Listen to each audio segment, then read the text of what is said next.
मैं मनीष अग्रवाल के पास चलूंगा। हाँ, ये भी ठीक है कि कांग्रेस, राहुल जी ने कहा कि हम सरकार के हर निर्णय के साथ हैं, खड़गे जी ने कहा, और ये भी ठीक है कि गांधी परिवार के बेहद निकट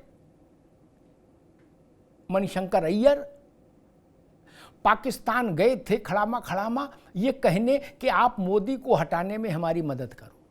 पाकिस्तान क्या कर लेगा? थोड़े में ज्यादा स्वाद, यही तो है इसकी खास बात। वाओ मामा, क्या स्वाद है। अरे मेरे राजा,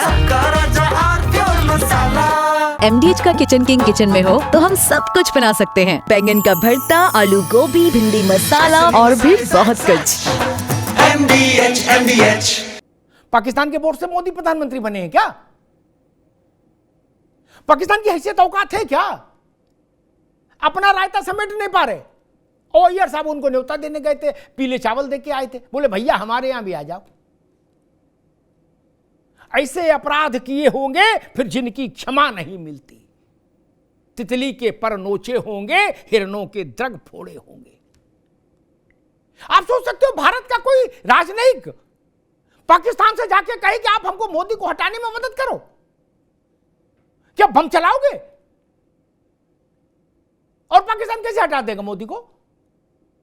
मोदी को हमारे वोट से मोदी आए और हमारे वोट से जाएंगे।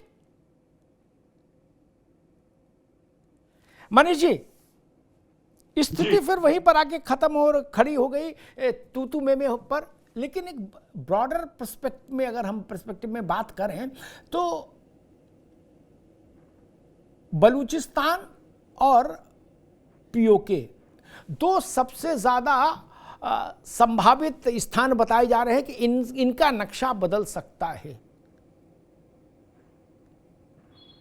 बलूचिस्तान आजाद देश हो सकता है, इसकी संभावना जताई जा रही है।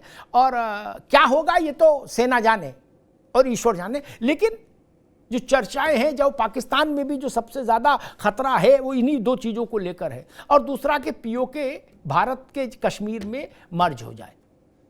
मनीष जी। अमिताभ जी, आपकी राजनीतिक संभावनाएं ज्यादातर सच होती हैं।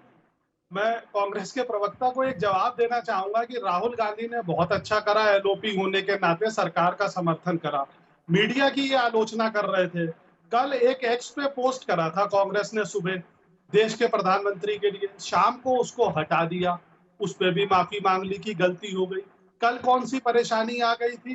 कल भी वही नेता एलओपी थे। रोज ऐसी घटनाएं करते हैं, फिर चैनल पे आके मीडिया को दोष देते हैं या हम जैसे राजनीतिक विश्लेषकों को दोष देते हैं। कल सुबह हमने वो चित्र पोस्ट नहीं करा था, ना शाम को हमने वो चित्र हटाया, तो ये इनको देखना होगा। लेकिन इस समय की राजनीतिक परिस्थितियां, कांग्रेस के प्रवक्ता बिल्कुल सही कह रहे थे कि भारत हमेशा से पाकिस्तान से मजबूत था, कभी कमजोर नहीं था। लेकिन इनकी सरकारों ने मुंबई के अटैक पे हमला नहीं करा, सिंधु वाटर ट्रीटी इन्होंने करी, शिमला एग्रीमेंट इन्होंने करा। आज इस सरकार को भी कुछ समय दें, ये उसका जवाब देगी। वो जवाब इतिहास में लिखा जाएगा और बहुत ऐसी संभावनाएं हैं जो कुछ समय में पूर्ण होती दिखेंगी। लेकिन हमें सेना की गतिविधियों का इंतजार करना होगा, क्योंकि सेना की गतिविधियां कभी भी पब्लिक डोमेन में नहीं होती। लेकिन जब इसका कोई हल निकल आएगा तो क्या कांग्रेस बीजेपी की सरकार को इसका धन्यवाद देगी, अपनी गलतियों को मानेगी जो उसने पिछले 55-60 साल के शासन में भारत में करी थी? नहीं मानेगी तो फिर आज क्यों कह रही है? ये कहाँ संभव है? मेजर आशीष, कांग्रेस के भी नेताओं ने कहा कि इतना टाइम बीत गया, अभी तक कुछ नहीं हुआ, मोदी गायब हैं, जिम्मेदारी नहीं ले रहे।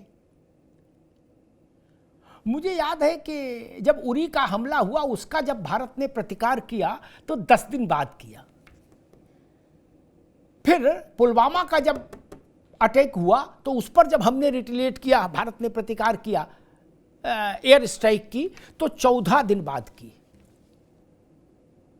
ये हथेली पर सरसों तो नहीं जम सकती ना। आप तो आर्मी में रहे, इसलिए सवाल मैंने आपसे पूछा।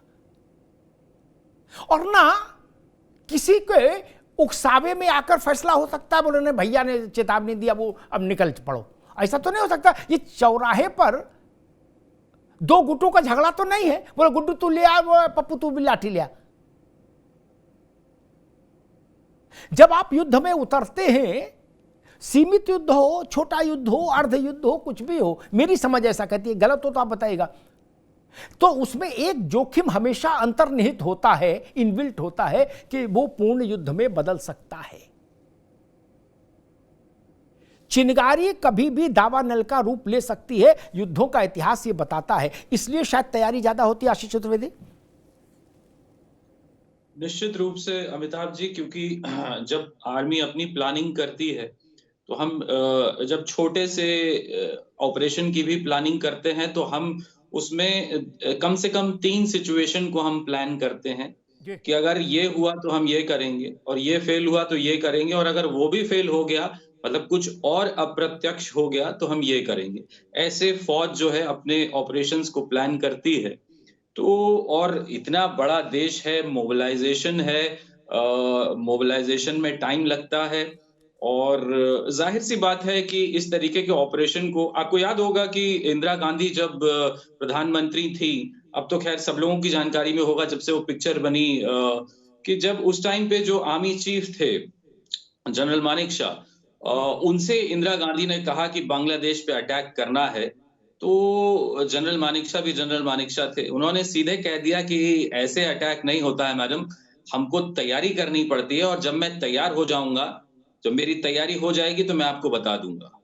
तो उस तरीके से तैयारी करनी पड़ती है, और जब दुश्मन को पता ही है कि वो आप उसके खिलाफ कुछ करने जा रहे हैं, तो वो तो सतर्क है, और जब सतर्क है तो हमें प्लानिंग और ज्यादा अच्छे से करनी होगी। तो निश्चित रूप से हमें समय जो है वो तो देना ही पड़ेगा सेना को, और ये फैसले राजनीतिक उस पे नहीं हो सकते और होने भी नहीं चाहिए। अब जब सेना पे छोड़ दिया गया है तो मुझे लगता है इस चीज पे विपक्ष को इस पे बात नहीं करनी चाहिए कि कब क्या करने वाले हैं। हाँ, जो बाकी राजनीतिक मुद्दे हैं उस पे निश्चित रूप से घटना पे कम या कहीं कोई कमी रह गई है उस पे सवाल जायज है, लेकिन सेना कब कार्रवाई करेगी, क्या करेगी, इस पे मुझे लगता है किसी भी विपक्ष के नेता को या सत्ता पक्ष के नेता को भी उस पे कुछ बोलने की आवश्यकता नहीं। अच्छा, एक महत्वपूर्ण विषय है, मैं अमिताभ जी एक सेकंड लूंगा। ये एक मैंने बहुत पोस्ट देखी है कि एक बीएसएफ का जवान है हमारे देश का, वो शायद पाकिस्तान के कब्जे में है। अभी मैं काफी दिनों से देख रहा हूं कि आ रहा है, उस पे कुछ नहीं हो रहा है। तो मैं गुजारिश करूंगा आपके चैनल से और हमारे जो भाजपा के प्रवक्ता हैं उनसे भी कि इस चीज पे जो है सरकार जरूर संज्ञान ले कि एक बीएसएफ का हमारा जो जवान है, उस काफी सोशल मीडिया पे उसकी पोस्ट डल रही है कि उसको छुड़ाने के लिए प्रयास किया जाए, और करना चाहिए। बिल्कुल निश्चित रूप से मुझे उम्मीद है कि इस पहल को हम लोग आगे बढ़ाएं। नहीं, बिल्कुल ठीक बात है, और मैं भी आशीष जी की इस बात में अपनी बात जोड़ूंगा। साम दाम दंड भेद कुछ भी करना हो, अगर बीएसएफ का एक जवान वहां पाकिस्तान के कब्जे में है तो उसकी वैसी ही वापसी होनी चाहिए जैसी अभिनंदन की हुई थी। अभिनंदन की, उसके लिए कुछ भी करना हो। वो एक व्यक्ति नहीं है, वो हमारे इकबाल का प्रतीक है, एम्बेसडर है हमारी शक्ति का, सामर्थ्य का। राजदूत केवल वही नहीं होते जो दूतावास में बैठते हैं ठंडे में।